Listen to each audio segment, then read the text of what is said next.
എല്ലാവർക്കും നമസ്കാരം.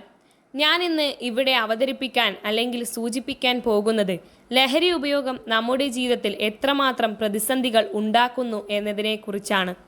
ആദ്യം തന്നെ നമ്മുടെ സംസ്ഥാനം സാക്ഷരതയിലും ആരോഗ്യ പരിപാലനത്തിലും ഇന്ത്യയിലെ തന്നെ പ്രഥമ സ്ഥാനം അലങ്കരിക്കുന്നു എന്ന് അഭിമാനിക്കുമ്പോൾ മദ്യം, ലഹരി വസ്തുക്കളുടെ ഉപയോഗം എന്നതിലും ഒന്നാം സ്ഥാനത്ത് എത്തി നിൽക്കുന്നു എന്ന് പറയാൻ ലജ്ജ തോന്നുന്നു.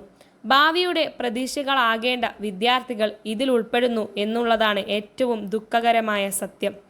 വിദ്യാർത്ഥികൾ എന്ന് പറയുമ്പോൾ ആൺകുട്ടികൾ മാത്രമല്ല, പെൺകുട്ടികളും ഇതിൻ്റെ കണ്ണികളായി തീരുന്നു. ലഹരി മരുന്നുകൾ ആദ്യമായി ഉപയോഗിക്കുമ്പോൾ അവന് അല്ലെങ്കിൽ അവൾക്ക് കിട്ടുന്ന ആനന്ദവും ഉന്മേഷവും അവരെ വീണ്ടും വീണ്ടും ഇത് വാങ്ങി ഉപയോഗിക്കാൻ പ്രേരിപ്പിക്കുന്നു. ലഹരി വസ്തുക്കളുടെ ഉപയോഗവും വിപണനവും ഒരു സാമൂഹ്യ വിപത്തായി പരിണമിച്ചിരിക്കുന്ന ഇക്കാലത്ത് യുവതലമുറയെ അതിൽ നിന്നും മാറ്റി നിർത്തേണ്ടത് നമ്മുടെ കടമയാകുന്നു. അതിനുവേണ്ടി നമ്മുടെ സർക്കാരും എക്സൈസ് വകുപ്പും ചേർന്ന് വിമുക്തി എന്ന ലഹരി പ്രചരണ പരിപാടി രൂപീകരിച്ചിട്ടുണ്ട്. ലഹരി വസ്തുക്കളുടെ ഉപയോഗം പൂർണ്ണമായും ഇല്ലാതാക്കുക എന്നതാണ് ലക്ഷ്യം. നല്ല നാളേക്കു വേണ്ടി നമുക്ക് ഒത്തൊരുമിച്ച് കൈകോർത്ത് മുന്നേറാം.